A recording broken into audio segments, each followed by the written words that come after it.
और आज का कलाम हमारे लिए ख़ास है। हम में से बहुत सारे अपनी ज़िंदगी में प्रोफेसी को देखना चाहते हैं। वो कहते हैं कि काश कोई मेरे बारे में प्रोफेसी करे और मेरी ज़िंदगी के आने वाले दिन के बारे में, किसी हालात के बारे में बताए। लेकिन इंसान होते हुए किसी में ये इख्तियार नहीं कि वो आपकी ज़िंदगी की सारी जो आने वाला फ्यूचर है वो आपको बता सके। अगर कोई बताता है तो मे बी कोई एक आध बात बता सकता है कि आपका वीज़ा लग जाएगा या आप इस बीमारी से चंगे हो जाएंगे, या कोई इससे बढ़कर बात भी हो सकती है। लेकिन कभी आपने सोचा है कि अगर आपकी ज़िंदगी का सारा फ्यूचर आपको बता दिया जाए, बचपन से लेकर आपके मरने तक के दिनों की सारा बायोडेटा आपको पता हो, कैसा होगा? ये वंडरफुल होगा। फिर इसका फायदा क्या होगा हमें कि हम नुकसान नहीं उठाएंगे। अगर आपको बता दिया जाए कि आप जिंदगी के किस हिस्से में आप बीमार होंगे, तो आप उसकी तैयारी कर लेंगे पहले से कि ये साल मेरे लिए बीमारी के हैं और मैंने इन सालों को कैसे मैनेज करना है। आपको अगर बता दिया जाए कि आपके किसी खास पर्सन की, फॉर एग्जाम्पल आपके डैडी की इस टाइम पर डेथ हो जाएगी, आप तैयारी कर लेंगे अपने पूरे खानदान को संभाल लेने की। और जब आपको ये पता चल जाए कि आपने कब मरना है, तो फिर मेरा नहीं ख्याल कि हम लोग ऐमी पागलियां मारेंगे या बेवकूफ़ियां करेंगे या अपनी ज़िंदगी को नशों में लगाकर बर्बाद करेंगे। फिर हम अपनी ज़िंदगी को बड़े गौर से और फूंक फूंक कर चलेंगे, फिर हम वंडरफुली चलेंगे मेरे अजीजों।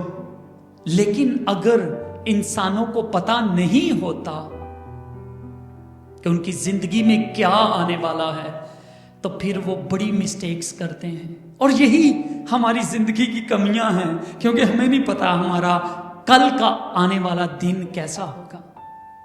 मैं बाइबल में से 2 किरदार आपको बताता हूं जिन्होंने अपनी जिंदगी में पैसे को पहल दी, और वो उन्हें कल की कोई फिक्र नहीं थी। उन्हें पता ही नहीं था कि कल उनके साथ क्या हो जाएगा। याद आया यीशु ने उनके बारे में बताया। वो कौन से 2 शख्स थे? एक वो अमीर आदमी था जिसको अपने पैसे पर भरोसा था, और वो उसका काम क्या था? खाना पीना और ऐश करना। और जो बच जाता था वो लाजर को फेंक देता था कि इसमें से तू खा ले। लेकिन क्या हुआ? वो बंदा मरा और उसकी आंख कहां पर खुली थी? जहन्नुम में, आग में। फिर वो पछताया, लेकिन उस वक्त कोई चांस नहीं था। एक और बंदा मैं आपको बताता हूं। वो आदमी जो बिजनेसमैन था, उसने अपना सारा पैसा, वो भी था वैसे। एक आदमी ऐसा भी है जिसने अपना सारा पैसा अपनी फसल उगाने में लगा दिया, बिजनेस करने में लगा दिया, और बिजनेस ग्रो भी हो गया। फसलें बहुत हुई, और उसने कहा मैं अपने सारे पुराने जो बान हैं, खत्ते हैं, मैं उन सबको ढाऊंगा और अब नए बनाऊंगा, क्योंकि मेरी फसल सबसे ज्यादा है। और मैं कहूंगा है मेरी जान, खा पी और आराम कर। लेकिन होता क्या है? उसी रात मौत का फरिश्ता आ जाता है और कहता है जनाब तेरी बारी आ गई है। तो इसलिए फ्यूचर के बारे में पता होना बड़ा जरूरी है। मैं आपको आज ये बताना चाहता हूं कि एक आध बात की फिक्र ना करें, पूरे फ्यूचर की बात पता करें। और खुदा का कलाम हमें बताता है। आज हम इसी बात पर सीखेंगे। हालेलुया। खुदा के कलाम में कुछ ऐसे लोग भी हैं जिनको कुछ सालों के बारे में बताया गया और उन्होंने इसका बहुत फायदा उठाया। उसमें से एक बंदा हमें फिरौन के दौर में नजर आता है। उसका नाम क्या था? यूसुफ। फिरौन ने एक ख्वाब देखा कि गायों को खा गई हैं और उसने कुछ ऐसा देखा जिसमें कोई बाली है गंदुम का या अब कोई खेत की बाली है और उसने दूसरी बालियों को खा लिया है। और इस बात की समझ नहीं आ रही थी फिरौन को, तो उसने खुदा के बंदा यूसुफ को कहा कि तू दुआ कर और बता कि ये खुदा मुझे क्या बता रहा है।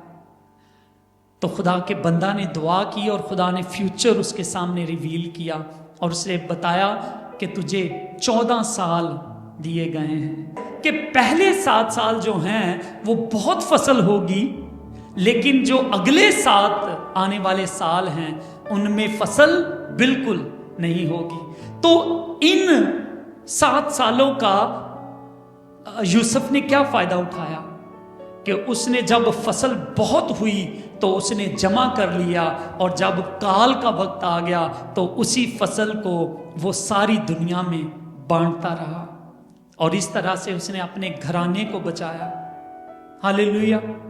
इसलिए मेरे अजीजों, आज जो है वो 70 हफ्तों की नबूवत के बारे में, प्रोफेसी के बारे में हम सीखेंगे जो पूरी दुनिया को बचा सकती है। एक शख्स को नहीं, एक खानदान को नहीं, बल्कि पूरी दुनिया इससे बचाई जा सकती है। और ये प्रोफेसी एक नौजवान ने देखी है, की है, और उस नौजवान का नाम दानिएल है। आज मैं अपनी कलीसिया में बहुत सारे नौजवानों को देख रहा हूं और ये मुझे खुदावंद की तरफ से कंफर्मेशन हो रही है कि आज का पैगाम खास तौर पर इन नौजवानों के लिए है। और उस नौजवान का नाम था दानिएल। हालेलुया। तो हम देखेंगे दानिएल के 70 हफ्ते या 70 हफ्तों की नबूवत जिसने दुनिया की को बदल के रख दिया, जिसने हमारे ईमान में एक बहुत बड़ा असर रखा है। तो मेरे अजीजों, आओ हम अपनी बाइबल को लें और हम कहेंगे खुदावंद ये तेरा कलाम है और तू मुझे अपने कलाम से भर दे। आज की प्रोफेसी मेरी जिंदगी को बदल दे, बल्कि मैं इसके द्वारा खुदावंद बहुत से लोगों की जिंदगियों को बदल सकूं। तू अपने कलाम के द्वारा सारी दुनिया को बदल दे ताकि वो नुकसान नहीं बल्कि फायदा उठा ले। जिस तरह यूसुफ की प्रोफेसी से वो जहान बचाया गया, उसके लोग बचाए गए, वो मुल्क बचाया गया, इसी तरह ये प्रोफेसी पूरी दुनिया को बचाए यीशु के नाम में। आमीन। वाओ। तो क्या आप रेडी हैं आज की प्रोफेसी को सुनने के लिए? और सच माने ये प्रोफेसी दुनिया को बदल सकती है और हम इस प्रोफेसी को खुदावंद के बंदा दानिएल की मार्फत सीखते हैं। कितने लोग दानिएल के बारे में जानते हैं? हाथ खड़ा करेंगे। दानिएल नबी जो था उसका आगाज हम देखते हैं कि जवानी में वो नजर आता है, लेकिन हालात क्या होते हैं उसके मुल्क में? उसके मुल्क में इस्राएल का ये शहरी था और यहूदा का जो शहर है वहां पर ये पैदा हुआ, यहूदा के मुल्क में ये पैदा हुआ। और उस वक्त क्या था कि यहूदा के शहर को नबुकत नजर ने, जो कि ईरान का बादशाह था, उसने घेरा हुआ था। और फिर देखते हैं कि दानिएल अभी जवान है, अभी यंग है, दुआएं करते होंगे खुदा तू हमें बचा। लेकिन प्रॉब्लम ये थी कि इस्राएल और यहूदा गुनाह में बहुत ज्यादा आगे बढ़ चुके थे और अब इनकी अदालत का वक्त आ गया था।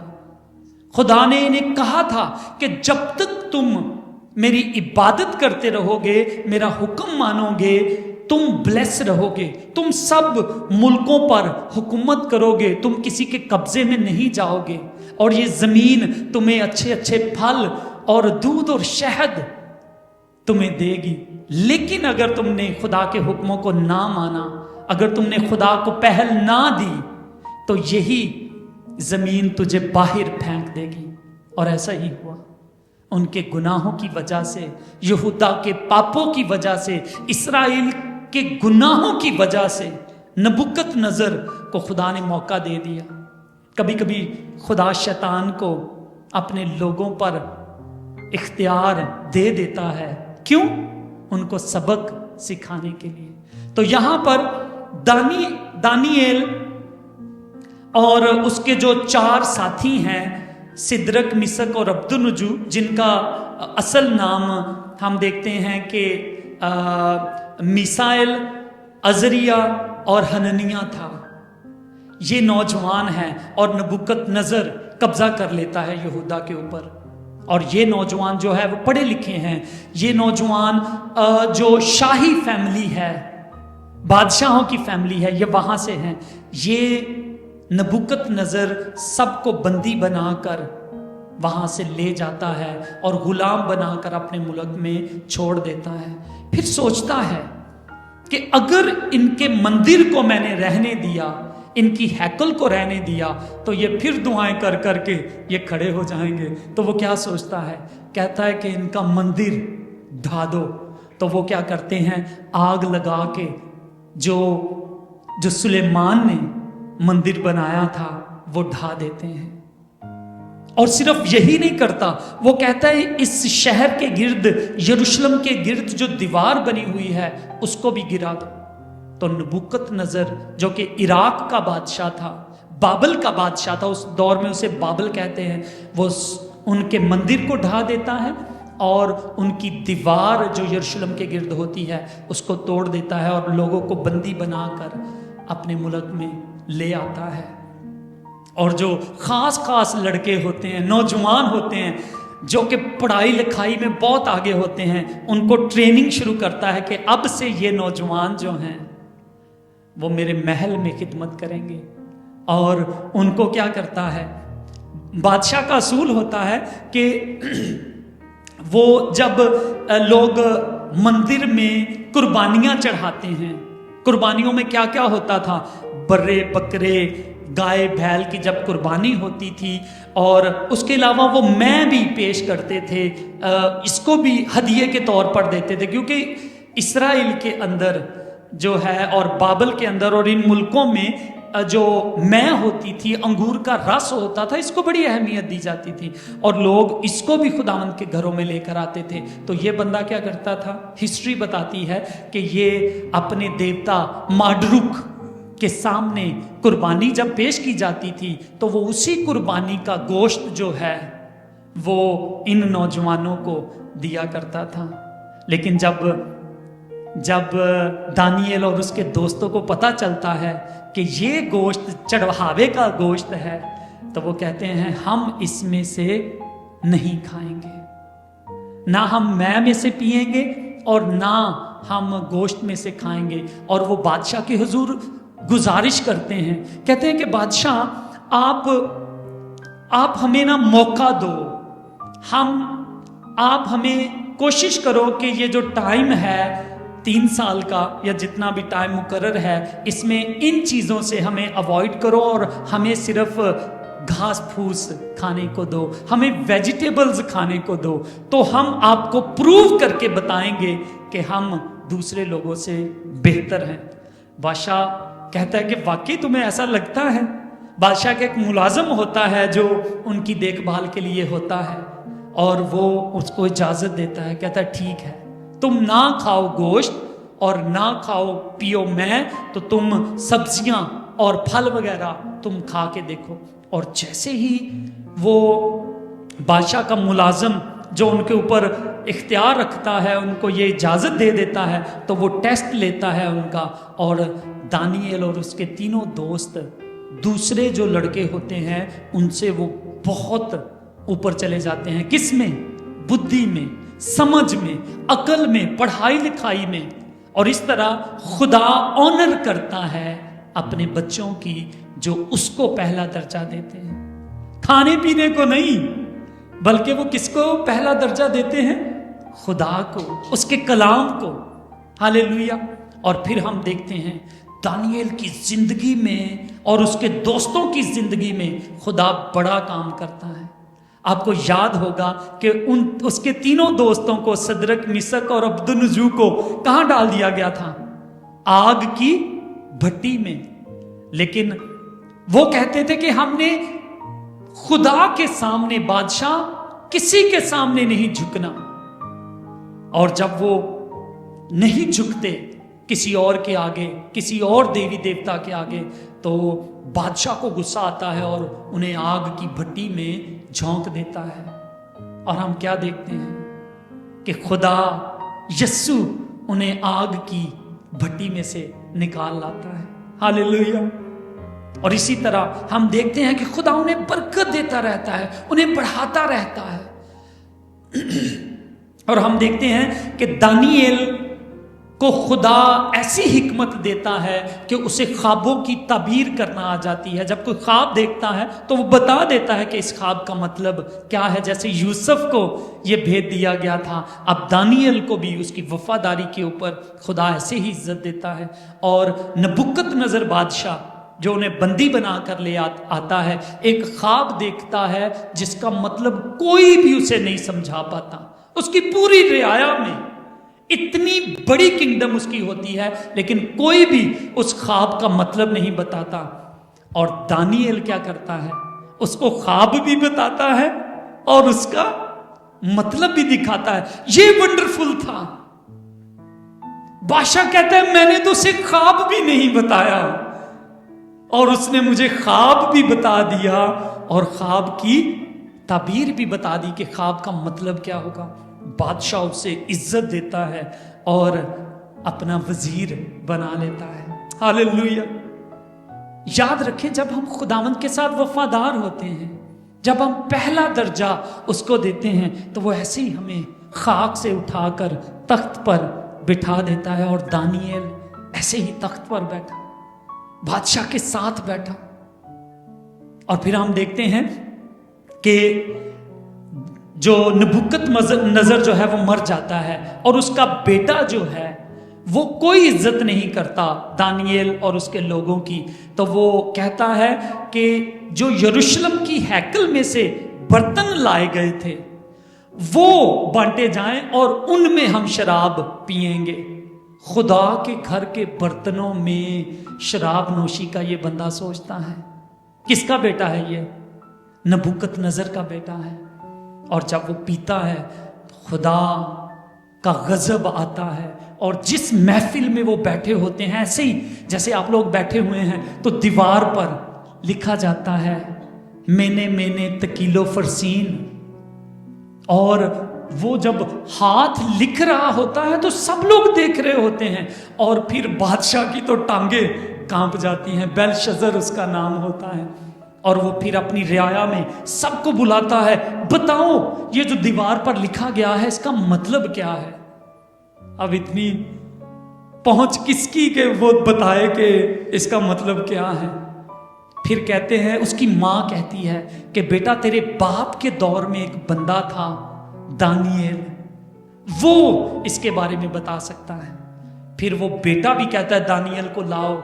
और दानिएल जब बताता है तो कहता है कि बादशाह तू तराजू में तोला गया और तू कम निकला है और खुदा ने तेरी सल्तनत के दिन पूरे कर दिए हैं। अब से तेरी सल्तनत तुझसे छीन ली जाएगी।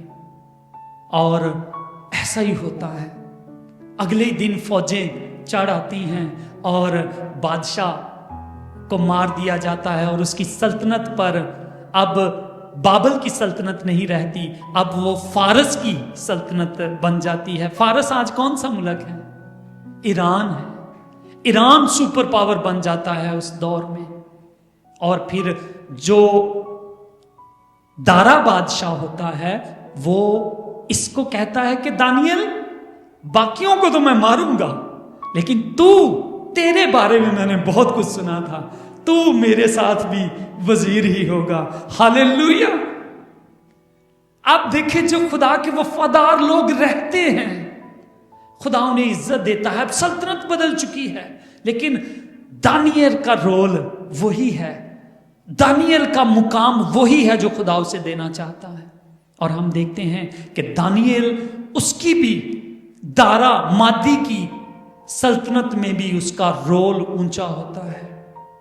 और फिर एक दफा दारा के अंदर भी ये गुरूर आ जाता है कि सब लोग और किसी खुदा की इबादत ना करें, सब लोग किसकी इबादत करें?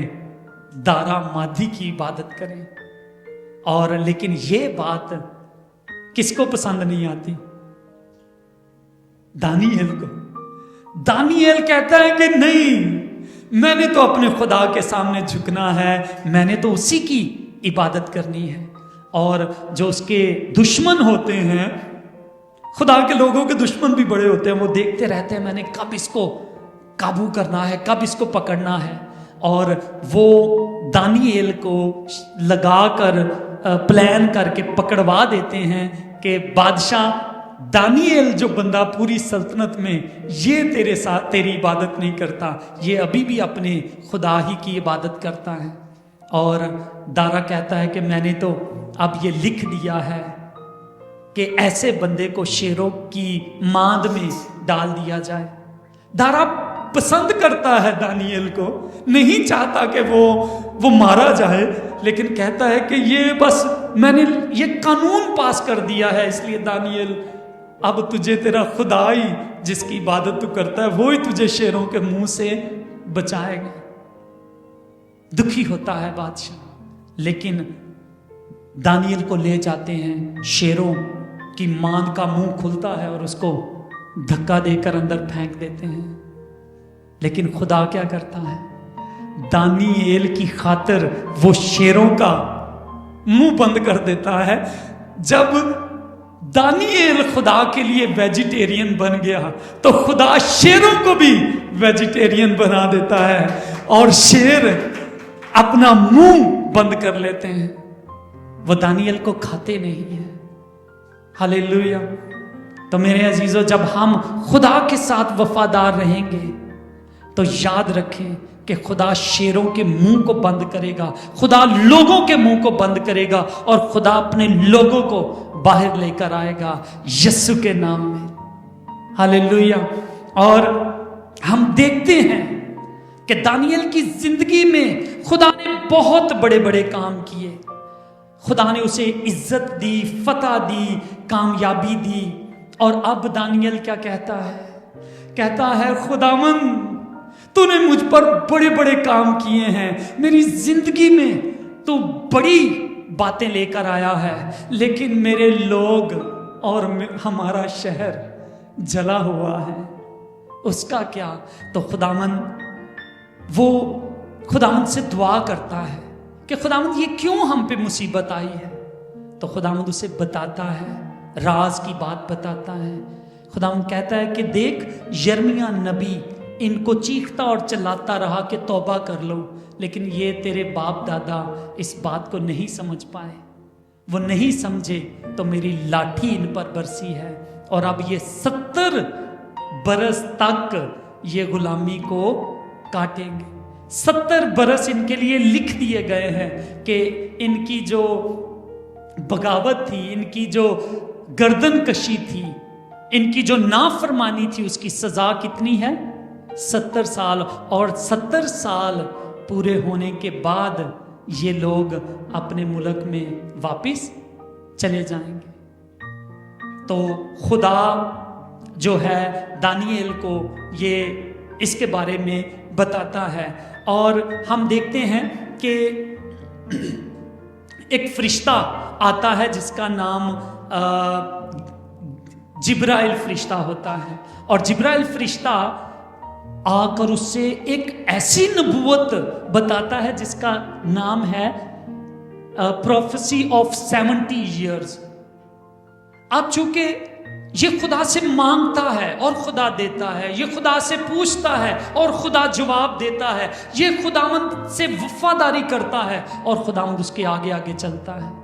अब खुदा एक ऐसा राज दानियल को बताने वाला है जो कभी किसी को नहीं बताया गया और ना किसी को बताया जाएगा। ये राज ऐसा वंडरफुल था जो यूसुफ के राज से कहीं बढ़कर था। हालेलुया। और अब हम उस राज के बारे में जानेंगे, उस प्रोफेसी के बारे में जानेंगे जो हमारी जिंदगियों को बदल कर रख देगी। इसने जब खुदा से दुआ की तो खुदा ने अपने जिब्राइल फरिश्ते को भेजा और उसे कहा कि इस प्रोफेसी को तू देख और जांच कि मैं तुझे क्या कहता हूं। आप सब लोग निकालें उस प्रोफेसी को, दानियल उसका 9वां बाब और उसकी 14वीं आयत से हम इसको पढ़ेंगे। यहां पर खुदा का फरिश्ता जिब्राइल आकर दानियल को एक राज की बात बताता है और हम इसको पढ़ेंगे 24वीं आयत से। मैं इसको पढ़ता हूं आपके लिए, आप अपनी अपनी बाइबल में से इसे पंजाबी में देख सकते हैं।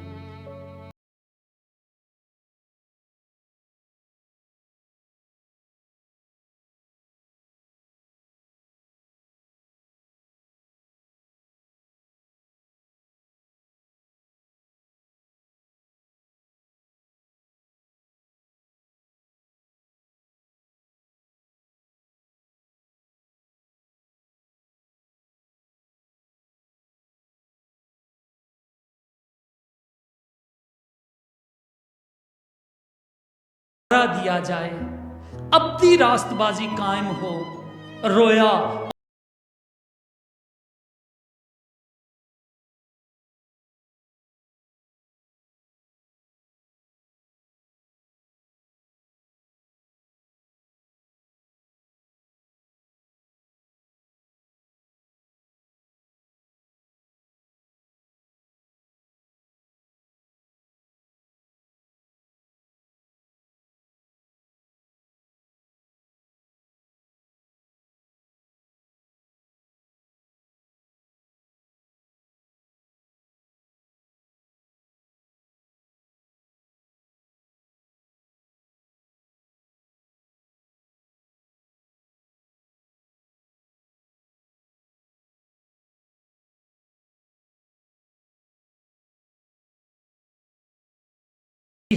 और हदिया मकूफ करेगा और फसीलों पर उजाड़ने वाली मकरूहात रखी जाएंगी, यहां तक कि बर्बादी कमाल को जा पहुंचेगी और वो बला जो मुकर्रर की गई है उस उजाड़ने वाले पर वाक़या होगी।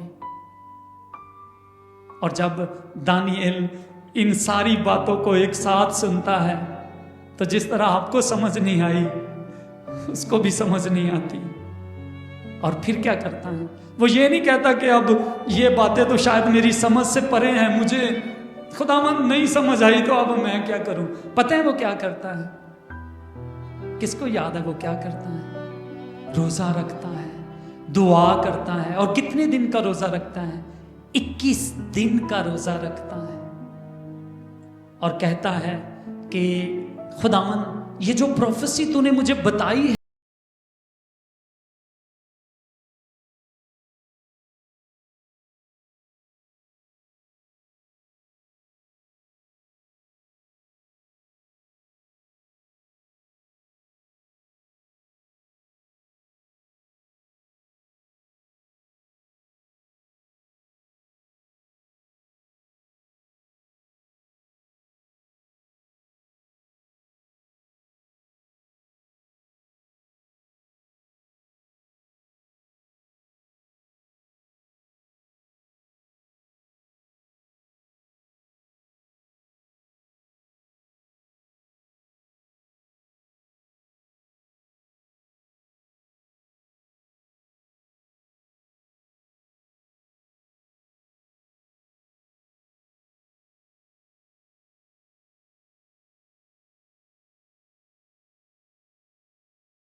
ਮੁਕਾਏ ਅਤੇ ਪਾਪਾਂ ਦਾ ਅੰਤ ਕਰੇ। आमीन। क्या हम यहां पर देखते हैं कि तेरे लोगों और तेरे मुकद्दस शहर के लिए 70 हफ्ते मुकर्रर किए गए हैं। ठीक है, 70 हफ्ते, और 70 हफ्ते का यहां पर जो टाइम है वो बताया गया है कि खुदा आपके लिए जो है वो 7, और जो 70 हफ्ते होते हैं उसमें दिन कितने होते हैं? कौन कैलकुलेशन बताएगा? कितने हैं जोश? हाँ, 70 अगर हफ्ते हों तो दिन कितने बनेंगे? एक हफ्ते में कितना दिन होते हैं? 7, तो कितने हुए? 7 7 49, 490 डेज। कितने होंगे? 490 डेज, 490 दिन मुकर्रर किए गए हैं। और खुदा बताता है कि एक दिन के पीछे तुमने किसको लेना है? एक साल को लेना है। तो कितने साल मसीहा तक आने के लिए तुम्हें दिए जाएंगे? 490 साल। अब हम इसमें से देखते हैं कि वो बताता है मैं क्यों तुम्हें ये प्रोफेसी दे रहा हूं। आप आगे पढ़िए। ਅਤੇ बुराई ਦਾ प्रायश्चित करे। सबसे पहले क्या है? तेरे लोगों और तेरे मुकद्दस शहर के लिए 70 हफ्ते मुकर्रर किए गए हैं कि खताकारी और गुनाह का खात्मा हो जाए। किसका खात्मा हो? खताकारी और गुनाह का। अब यहां पर 2 चीजें बड़ी जरूरी हैं। कहता है कि मैं खुदा जो हूं वो क्या करूंगा कि मैं तेरे गुनाह का अजाला कर दूंगा, खताकारी को खत्म कर दूंगा। और खताकारी क्या? कि तुम्हारे बाप दादा बार बार मुझे भुला देते हैं, मेरी बात नहीं सुनते, तो मैं अब तुम्हारे बाप दादा की बगावत का कोई हल निकालूंगा। और जो गुनाह तुम्हारे ऊपर है, क्या कहां से आया है ये गुनाह? आदम और हवा से जो गुनाह आया है, मैं उसको खत्म करूंगा। आगे तीसरी वजह क्या है? ਅਤੇ ਸਦਾ ਦਾ ਧਰਮ ਲਿਆਵੇ। सदा दा धर्म, इसका मतलब है कि जो धार्मिकता है वो खुदावंद की तरफ से होगी। फिर सदा दा धर्म ਅਤੇ ਦ੍ਰਿਸ਼ਟ ਅਤੇ ਅੰਗਮ ਬਾਗ ਉੱਤੇ ਮੋਹਰ ਲਾਵੇ ਅਤੇ ਅਤ ਪਵਿੱਤਰ ਨੂੰ ਮਾਸਾ ਕਰੇ। आमीन। तो क्या क्या वजह है? खुदावंद कहता है कि जो तुम्हारे बाप दादा के गुनाह हैं, जो आदम और हवा के गुनाह हैं, उनको खत्म करने का हम प्रबंध करेंगे। कफारा दिया जाएगा, यानी तुम्हारे गुनाहों को कोई अपने ऊपर उठा लेगा ताकि वो हमेशा की रास्तबाजी जो है वो शुरू करे। हालेलुया। इस चीज के लिए खुदावंद ने प्रबंध किया है। और यहां पर आपको किसकी तस्वीर नजर आती है? यीशु मसीह की। वो कहते हैं कि अब यीशु मसीहा आ जाएगा और वो इन सारे मसलों का हल वो निकाल देगा। तो याद रखें, वो कहता है कि अब तुम्हारी खुलासी का वक्त आ गया है। मसीहा यानी शाख को मैं लाने वाला हूं। आगे 25वीं आयत।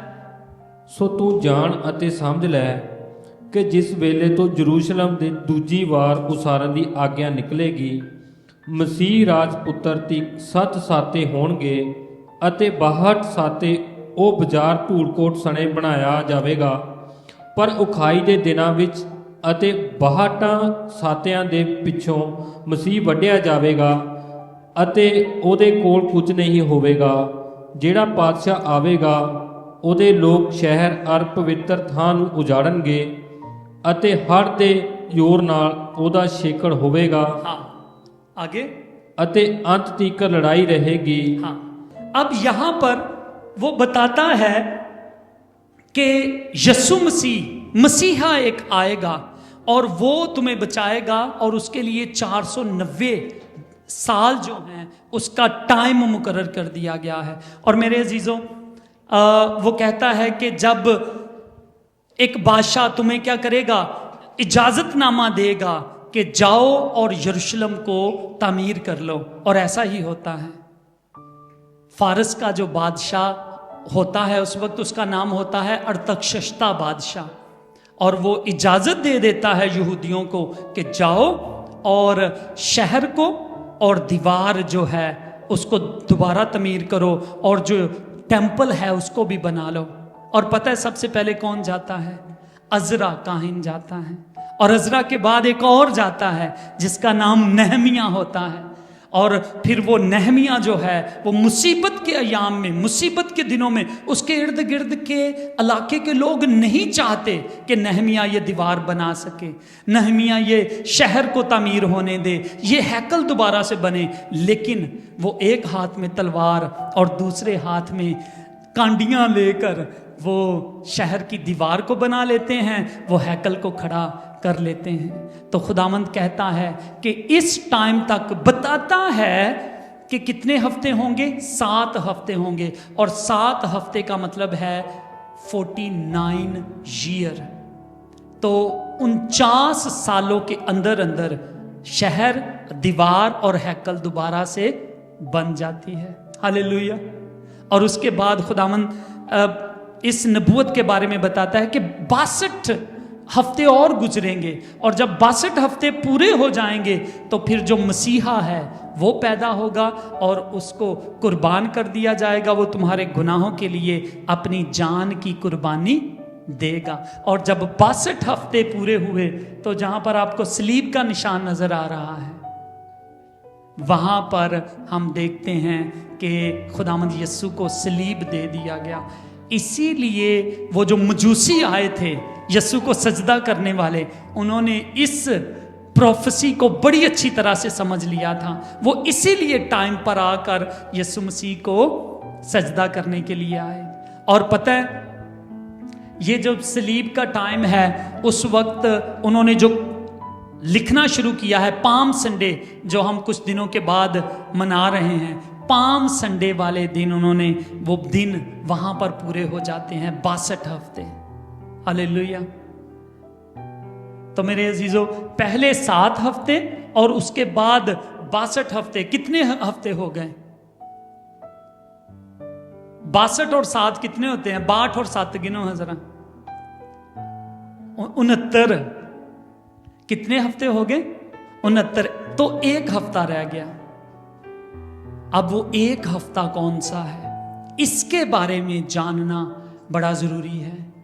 ठीक है, अब आप ये देखें कि 62 हफ्ते यस्सु के जब पूरे हो गए तो इसराइल जो है वो सन 70 में वो फिर से तबाह कर दिया गया, और इसराइल अब पूरी दुनिया में स्कैटर्ड है। तो हम देखते हैं कि ब्रेक आ गई है और कलीसिया का दौर, मसीह की कलीसिया का दौर शुरू हो गया है। और अब इस दौर को कहते हैं कि ये गैप है। इसराइल पहले हुकूमत करता था, वो गिरा दिया गया सन 70 में, और अब उसके बाद गैप है, और 1 हफ्ते के लिए वो फिर से दोबारा उठेगा। और उस हफ्ते को जानना हमारे लिए बड़ा ज़रूरी है। और वो हफ्ता पता क्या है? अब हम उसको पढ़ते हैं। वो हफ्ता है 27वीं आयत में हम पढ़ेंगे। ਅਤੇ ਉਹ ਬਹੁਤਿਆਂ ਦੇ ਨਾਲ ਇੱਕ ਸਾਤੇ ਲਈ ਪੱਕਾ ਨੇਮ ਬੰਨੇਗਾ। ਹਾਂ। ਅਤੇ ਸਾਤੇ ਦੇ ਵਿਚਕਾਰ ਉਹ ਬਲੀਆਂ ਅਰ ਭੇਟਾਂ ਨੂੰ ਮੁਕਾ ਦੇਵੇਗਾ। ਅਤੇ ਘਿਉਣੀਆਂ ਵਸਤਾਂ ਦੇ ਪਰ ਉੱਤੇ ਇੱਕ ਆਵੇਗਾ ਜੋ ਉਜਾੜਦਾ ਹੈ, ਅਤੇ ਪੂਰੇ ਅਰ ਠਹਿਰਾਏ ਹੋਏ ਅੰਤ ਤੀਕਰ क्रोध उजड़िया होया उत्ते पाया जाएगा। तो अब यहां पर हम क्या देखते हैं? कहते हैं कि जो 1 हफ्ता है, अब देखें कि इसराइल जो है एक वक्त में बहुत ऊंचा आ जाएगा, और फिर जो इसराइल जब वो टाइम पर पावर हासिल कर लेगा तो फिर एंटी क्राइस्ट जो मुखालफे मसीह है वो आकर इसराइल के ऊपर अपना कब्जा कर लेगा, और वो दूसरे मुल्कों के साथ मुआहदा करके एक सुलह करवाएगा, और खुद उस हैकल के अंदर जिसको इसराइली बनाएंगे आकर बैठ जाएगा। और जब वो बैठेगा तो फिर ये जो 7 साल का दुख का दौर है ये गुजरेगा, और ये मसीहियों के लिए और पूरी दुनिया के लिए बड़ा सख्ती का दौर होगा। इसको कहते हैं मुखालफे मसीह का दौर, इसे कहते हैं एंटी क्राइस्ट का दौर। और इस दौर में अपने आप को तैयार करना ये अब हमारा काम है। और जो मैं खबर आपको देना चाहता हूँ वो ये है कि वो दौर में हम एंटर होने वाले हैं, क्योंकि इज़राइल, आपको पता है कि वो सर उठा रहा है, वो फतह पा रहा है, वो आगे बढ़ रहा है, और ये हफ्ता उनकी फतह से ही शुरू होगा। लेकिन याद रखें, मसीह के लोग उठा लिए जाएंगे, रैप्चर हो जाएंगे, हम हवा में उड़कर खुदावंद का इस्तकबाल करेंगे, और फिर मुखालफे मसीह जो है वो इस धरती पर आकर अपने राज को कायम कर लेगा। और कहते हैं वो राज, वो बड़ा मुसीबत का दिन होगा। खुदावंद यीशु के बारे में कहते हैं कि उन माँओं पर अफसोस जो उन दिनों दूध पिलाती हैं, क्योंकि वो दिन बड़ी बर्बादी के होंगे। तो मेरे अजीजों, अब जब हमें खुदा ने ये सारा प्लान ऑलरेडी बता दिया है, तो अब हमें तैयार रहने की जरूरत है। हमें तैयार रहने की जरूरत है बुरे वक्त के लिए। और आप जंगों के बारे में पता है कि किसी भी वक्त ये जंगें शुरू हो सकती हैं, और वो एंटी क्राइस्ट आकर इस दुनिया पर कब्जा कर लेगा।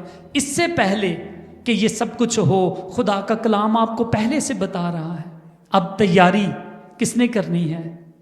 आपने करनी है। हमने खुद इसके लिए तैयार रहना है। इस प्रोफेसी को देखें और ज्यादा इसकी जांच पड़ताल करें, ताकि हम किसी धोखे में ना रह जाएं। हालेलुया। अब इस सारी कहानी में से हम कुछ बातें जो सीखी हैं वो देखेंगे कि क्या हमने इस कहानी के दौरान, आज के सरमन के दौरान हमने सीखा क्या है। हम इन 4-5 बातों को सीखने के बाद हम दुआ में जाएंगे। क्या सीखा है हमने पूरी कहानी में से? हमने सीखा है कि जो लोग खुदा के साथ वफादार रहते हैं, खुदा उनके साथ वफादार होता है, जैसे दानियल वफादार रहा। इसमें से सीखा है कि जब हम खुदा को पहला दर्जा देंगे तो वो भी हमें पहला दर्जा देगा। और क्या सीखा हमने इस कहानी में से? हमने इस सरमन में से ये सीखा कि जब ये जो खुदा का कलाम है वो सच्चा है, हिस्ट्री प्रूफ करती है इन सारी बातों को। जब अर्थकशस्ता बादशाह ने, अक्सवेरियस बादशाह भी उसको कहते हैं, जब उसने ऐलान किया कि सारे यहूदी वापस चले जाएं, वो 444 बीसी था, ठीक है। और जब यीशु मसीह को सलीब दिया गया उस वक्त 33 एडी था। तो जब आप इन सालों को काउंट करते हैं तो एग्जैक्ट टाइम जो उसने दानियल को बताया गया था, एग्जैक्ट वही टाइम पूरा हो जाता है जो टाइम बताया गया था। तो इसका मतलब है कि खुदा का कलाम सच्चा है और हम इस पर भरोसा कर सकते हैं। तो अगर पहला टाइम पूरा हो गया है तो ये जो आखिरी हफ्ता है वो भी पूरा होके रहेगा। हालेलुया। आखिरी हफ्ता भी पूरा होके रहेगा। और ये आखिरी हफ्ता, समझो हफ्ते में कितने दिन हैं, और 7 दिनों से यहां क्या मतलब है? 7 साल। 7 साल बड़े मुश्किल के आने वाले हैं। किस टाइम में 7 साल बड़े मुश्किल वाले थे? किसके टाइम में? यूसुफ के टाइम में बड़े मुश्किल के टाइम थे। लेकिन उसको पता था कि इस मुश्किल के सालों को हमने किस तरह से मैनेज करना है। तो आपको भी जब पता चल गया है कि 7 साल बड़े मुश्किल आने वाले हैं, तो फिर उसके लिए हमें क्या करना है? तैयारी करने की जरूरत है। हालेलुया। और हमने इसके अलावा यह भी सीखा कि ईमानदारों, इस बात को याद रखो कि रोजा और दुआ से बहुत कुछ हो सकता है। हालेलुया। रोजा और दुआ, जैसे दानिएल ने रोजा और दुआ करके बहुत कुछ पाया, हम भी बहुत कुछ हासिल कर सकते हैं। और ये भी याद रखें, खुदा इन कंट्रोल है। खुदा सारी दुनिया को अपने कब्जे में रख रहा है। वो अपनी मर्जी से सब कुछ बनाता है। उसके साथ वफादार रहें। अगर आपको लग रहा है यार मेरी जिंदगी में अभी तक बरकतें नहीं आई, यार मेरी जिंदगी अभी तक ऊपर नहीं गई, तो इंतजार करें। आपकी जड़ें नीचे से बहुत मजबूत हो रही हैं। और याद रखें, वो जो चाइनीज बैम्बू ट्री है उसकी मिसाल जरूर याद रखें। उसे 4 से 5 साल लगते हैं धरती से उगने में। वो 4 से 5 साल जमीन के अंदर ही रहता है, नजर नहीं आता किसी को। लेकिन जैसे ही वो अपना मुंह निकालता है जमीन से बाहर, तो 3 हफ्तों में वो 90 फीट तक ऊंचा चला जाता है। ये मैं नहीं कह रहा, आप चाइनीज बैम्बू ट्री के बारे में चाइना में जाके सर्च कर लें। आज आपको गूगल और ये सारी इंफॉर्मेशन घर बैठे मिल सकते हैं। तो इंतजार करें अपनी बरकत का, इंतजार करें इन वक्तों के पूरा होने का। इसलिए अपने आप को खुदावंद के हवाले कर दें। वो आपको बचाएगा, वो आपको ब्लेस करेगा, वो जंग में भी आपको फतह देगा, वो कमजोरी में आपको के साथ होगा, और वो अपनी बादशाही में आपको दाखिल करेगा, यीशु के जलाली और मीठे नाम में। आमीन आमीन। जोरदार तालियां हम खुदावंद के जलाल के लिए बजाएंगे। हाँ, हम सब अपने पांव पर खड़े होंगे और दुआ करेंगे। खुदावंद यहोवा पाक खुदा, हम तेरा शुक्र करते हैं आज के कलाम के लिए। खुदावंद सचमुच में तेरा कलाम सच्चा है, तू भला है खुदावंद बाप। और जो तेरे साथ वफादार रहते हैं तू उन्हें इज्जत देता है, तू हमेशा वफादार ही रहता है खुदावंद बाप। हम तेरा शुक्र करते हैं तेरे बंदा दानिएल की जिंदगी के लिए खुदावंद। जवानी के दिनों में खुदावंद उसने अपना जीवन आपको दिया, और खुदावंद आपने उसके जरिए बड़े बड़े काम किए खुदावंद बाप। आज खुदावंद तू हम पर भी अपना रहम और फजल कर दे, और खुदावंद हमें विजडम से भर दे, हमें दनाई से भर दे खुदावंद यीशु। हम ताकि पहला दर्जा आपको दें खुदावंद, तेरे कलाम की गहराई की बातों को सीखे खुदावंद यीशु, ताकि हम खुद भी बचें और भी बहुत सारे लोगों को बचा सके खुदावंद।